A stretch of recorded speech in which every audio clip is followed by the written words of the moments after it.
Welcome to day 2 of filming out at Discreet Defense Ranch this February.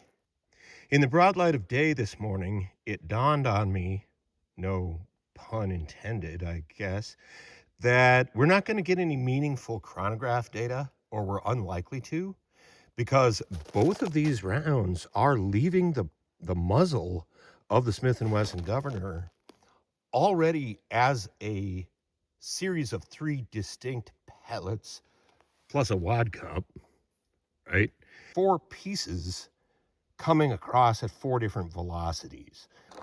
Last night I said that I considered the critical defense to be adequate for home defense, but again, it occurs to me that that is entirely based on the forward projectile, the little FTX bullet.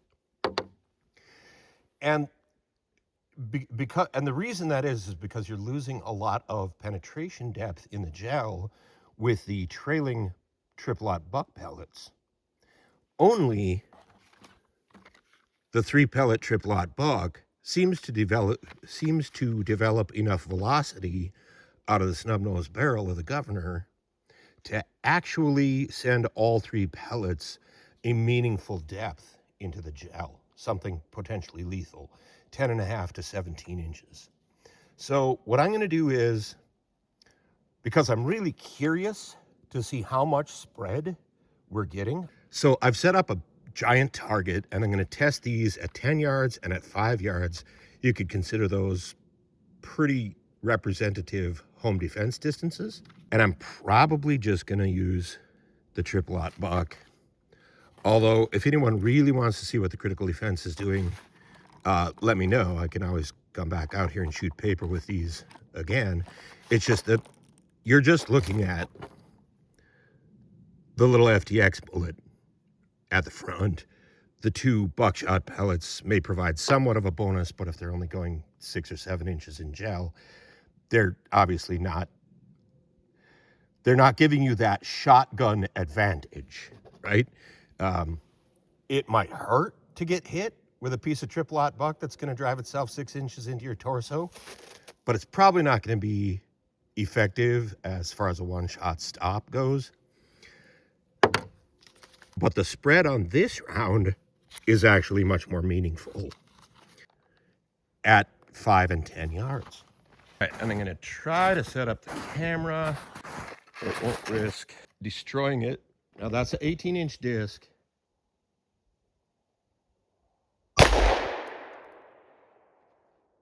Very impressive. Look at that spread.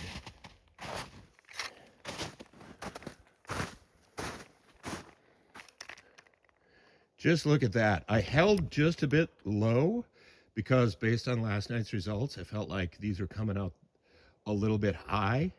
So those are right on target. And you can see at 10 yards,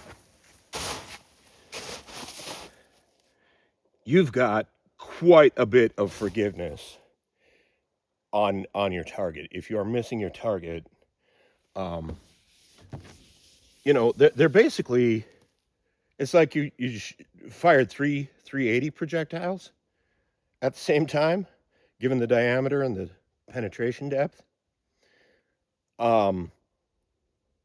If you clip somebody with one of those, they would know they were shot.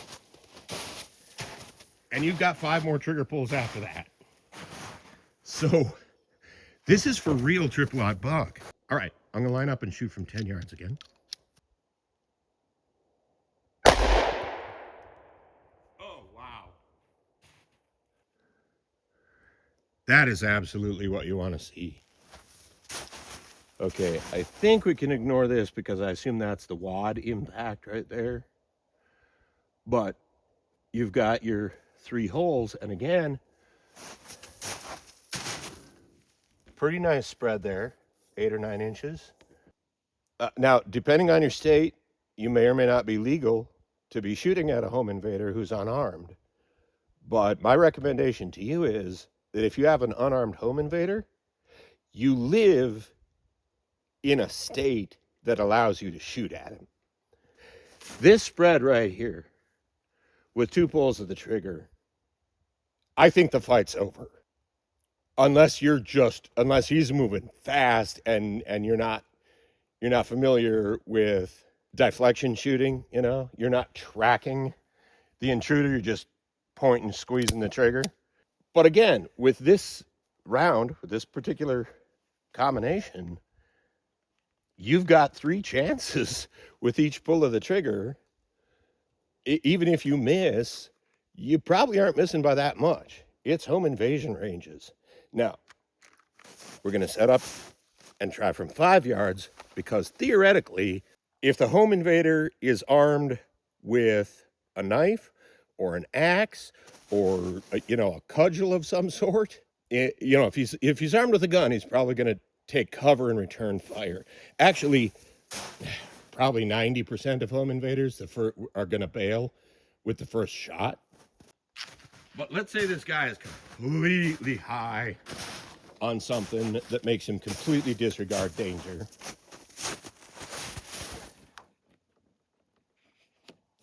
And like a fool, he has no idea what he's up against.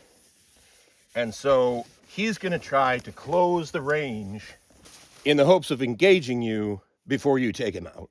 So now let's say he's dodging and weaving.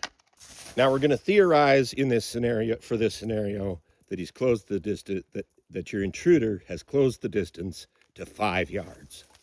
As he's closing the distance, he has a lot fewer options for dodging and weaving and ducking behind cover.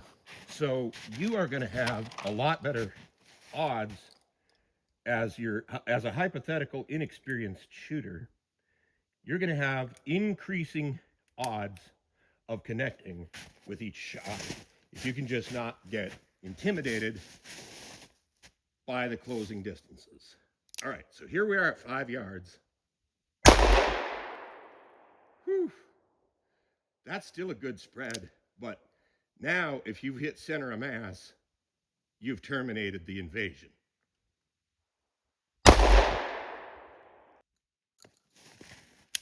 Let's look.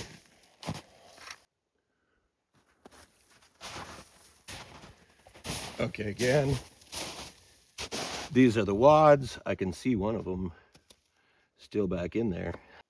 Each of these pellets is going between 10 and 18 inches in gel, in a pretty good gel block, honestly. I have to say that's done it right there. There's no more home invasion unless he's wearing body armor. And even then, he's probably rethinking it because now he's in headshot range. And it's you have 2 more pulls of the trigger. He's got to be feeling it by now. But if I had a home invasion, I know my number one worry is I'm turning pistol rounds loose inside my house, one by one by one by one. I might very well be missing in the low light, with a guy dodging around furniture, ducking behind counters, whatever he's doing. Go to a range sometime and you try to figure out which lane a shot comes from. Somebody opens fire, blam. Which lane did that come from? Good luck. It half the time it sounds like it came from a different part of the establishment where there might be another gun range, because you're hearing echoes and everything, and it's just like, what is going on? Home invaders know they are at a disadvantage. If you throw a firearm into the equation, if they have any functioning brain cells at all, they are going to bail. But if they try to close the distance, your pocket shotgun is your friend. With this, I'm not so worried as I would be even with a 380 about over penetrating walls and doing serious harm to other members of your household. It's still a risk. You still have to consider your fields of fire. Probably best to have war gamed it out in advance to a certain degree, although you can never really be sure what direction the threat is going to be coming from, or what direction the threat may end up in his attempts to find you, find whoever's firing at him, and shut down that opposition. But with this thing, I'm much more inclined to just open fire and let the chips fall where they may, because at 10 yards, you've got already a pretty good spread. There's some forgiveness in this round. And again, you kind of gotta aim where he's gonna be, not where he was, right? But this gun does that for you to a degree. And as the range closes, it's getting harder and harder to miss. Now you're getting 2 or 3 pellets into him with each pull of the trigger. Those are triplet buck. You saw what they did in the gel. That's not going to last very long. So I think triplet buck in the Smith & Wesson Governor is a real winner. This load right here turns this gun into a true pocket shotgun. Thanks, folks. This is Dave from the Discreet Defense Ranch. Have another great week. And sorry for ghosting the channel for 3 months, but you kind of see what I'm up against out here.